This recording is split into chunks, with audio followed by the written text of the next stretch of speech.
नमस्कार मंडळी, केसात कोंडा होण्याची कारणे काय आहेत ते समजून घेऊयात। कोंडा म्हणजेच डॅन्ड्रफ ही एक सामान्य डोक्यावरील त्वचेची म्हणजेच स्कॅल्पची स्थिती आहे, ज्यामध्ये टाळूवरील त्वचेच्या मृत पेशी पांढऱ्या किंवा पिवळ्या रंगाच्या फ्लेक्सच्या स्वरूपात गळून पडतात। सामान्यतः त्वचेच्या पेशींचे आयुष्य सुमारे 28 दिवसांचे असते आणि त्या हळूहळू बदलल्या जातात। परंतु कोंड्याच्या बाबतीत ही प्रक्रिया खूप वेगाने होते, ज्यामुळे पेशींचे मोठे थर तयार होतात आणि ते दिसू लागतात। कोंडा होण्याची अनेक कारणे आहेत आणि ती एका व्यक्तीमध्ये वेगवेगळ्या प्रमाणात असू शकतात।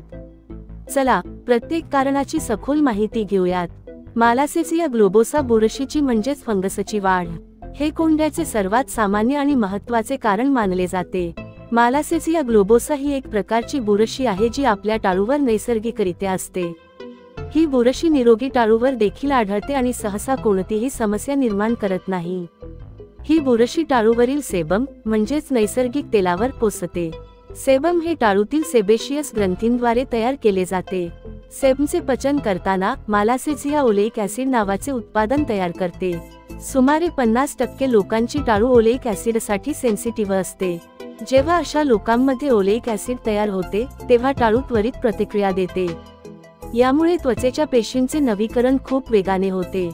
सामान्यतः 28 दिवसांत होणारी प्रक्रिया काही दिवसांतच पूर्ण होते। यामुळे मृत पेशींचे थर तयार होतात आणि ते कोंड्याच्या स्वरूपात दिसू लागतात। यामुळे टाळूला खाज सुटते आणि लालसरपणा येऊ शकतो।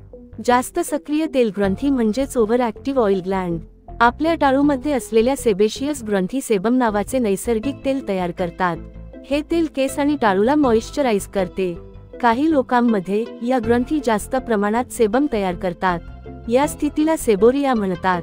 जास्त तेलकट टाळू मालासेसिया बुरशीसाठी एक आदर्श वातावरण निर्माण करते, कारण तिला वाढण्यासाठी आवश्यक असलेले खाद्य मिळते। त्यामुळे तेलकट टाळू असलेल्या लोकांना कोंडा होण्याची शक्यता जास्त असते। टाळू तेलकट आणि चिकट वाटणे, केस चिकट दिसणे ही जास्त तेल उत्पादनाची लक्षणे आहेत। कोरडी त्वचा विशेषतः हिवाळ्यात किंवा कोरड्या हवामानात शरीरातील त्वचेप्रमाणेच टाळू देखील कोरडी होऊ शकते। यामुळे टाळूवर खाज सुटू शकते आणि त्वचेच्या मृत पेशी गळून पडू शकतात, ज्या दिसण्यास कोंड्यासारख्या असतात। कोरड्या त्वचेमुळे होणारा कोंडा हा सामान्यतः लहान, पांढरा आणि कोरडा असतो। मालासेसिया बुरशीमुळे होणारा कोंडा हा सहसा मोठा, तेलकट आणि पिवळसर असतो। कोरड्या त्वचेचा कोंडा टाळूवर जास्त चिकटून राहत नाही। आता आपण इतर कोणते घटक आहेत जे कोंडा वाढण्यास मदत करतात त्याबद्दल समजून घेऊयात। गरम पाण्याने केस धुणे, कमी पाणी पिणे आणि कमी आर्द्रता हे देखील कोरड्या टाळूला कारणीभूत ठरू शकतात। केसांची अयोग्य निगा राखणे केसांना नियमितपणे आणि योग्य प्रकारे न धुणे यामुळे टाळूवर तेल, मृत पेशी आणि केसांच्या उत्पादनांचे अवशेष जमा होतात। हे सर्व घटक मालासेसिया बुरशीसाठी वाढीस पोषक वातावरण निर्माण करतात। केसांसाठी वापरण्यात येणारी अयोग्य उत्पादने काही शॅम्पू, कंडिशनर किंवा हेअरस्टायलिंग उत्पादनांमधील केमिकल्स टाळूला इरिटेट करू शकतात। यामुळे टाळू कोरडी पडू शकते किंवा जास्त तेल निर्माण करू शकते, ज्यामुळे कोंडा होऊ शकतो। अलर्जिक प्रतिक्रियेमुळे देखील कोंड्यासारखी लक्षणे दिसू शकतात। ताण-तणाव ताण-तणावामुळे थेट कोंडा होत नसला तरी तो तुमच्या शरीराच्या रोगप्रतिकारक शक्तीवर नकारात्मक परिणाम करू शकतो। जेव्हा रोगप्रतिकारक शक्ती कमकुवत होते, तेव्हा शरीर मालासेसिया बुरशीच्या वाढीवर नियंत्रण ठेवण्यास कमी सक्षम होते।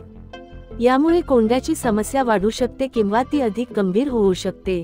आहार संतुलित आहाराची कमतरता, विशेषतः झिंक, बी कॉम्प्लेक्स विटामिन्स आणि काही फॅटी ऍसिड्स जसे की ओमेगा 3 यांची कमतरता त्वचेच्या आरोग्यावर परिणाम करू शकते। हे पोषक घटक निरोगी त्वचा आणि टाळूसाठी महत्त्वाचे आहेत। त्यांची कमतरता त्वचेच्या पेशींचे सामान्य कार्य बिघडवू शकते, ज्यामुळे कोंडा होण्याची शक्यता वाढते। काही मेडिकल कंडिशन्स किंवा आजार काही आरोग्य स्थितींमुळे कोंड्याची समस्या अधिक गंभीर होऊ शकते किंवा कोंड्यासारखी लक्षणे दिसू शकतात। सेबोरिक डर्मेटायटिस ही कोंड्याची अधिक गंभीर स्थिती आहे, ज्यामध्ये टाळू, चेहरा, विशेषतः नाक आणि भुवयांभोवती, कान आणि छातीवर लालसर, तेलकट आणि खवलेयुक्त पॅचेस तयार होतात। हा एक प्रकारचा क्रॉनिक एक्झिमा आहे। टाळूवर एक्झिमा झाल्यास ती कोरडी, खाज सुटणारी आणि लाल होऊ शकते, ज्यामुळे कोंड्यासारखे फ्लेक्स तयार होतात। सोरायसिस या स्थितीमध्ये त्वचेच्या पेशी खूप वेगाने वाढतात, ज्यामुळे चांदीच्या रंगाचे जाडसर खवलेयुक्त पॅचेस तयार होतात, जे टाळूवर देखील दिसू शकतात.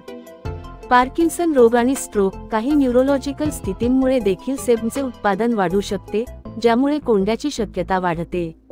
HIV/AIDS रोगप्रतिकारक शक्ती कमकुवत झाल्यामुळे अशा परिस्थितीत कोंडा अधिक गंभीर असू शकतो. हॉर्मोनल बदल, तारुण्यात, गर्भधारणेदरम्यान किंवा इतर हॉर्मोनल बदलांच्या काळात शरीरातील हॉर्मोनल पातळीत चढ उतार होतात. या बदलांमुळे सेबेशियस ग्रंथींच्या कार्यावर परिणाम होऊ शकतो, ज्यामुळे सेबमचे उत्पादन वाढू शकते आणि कोंडा होण्याची शक्यता वाढते.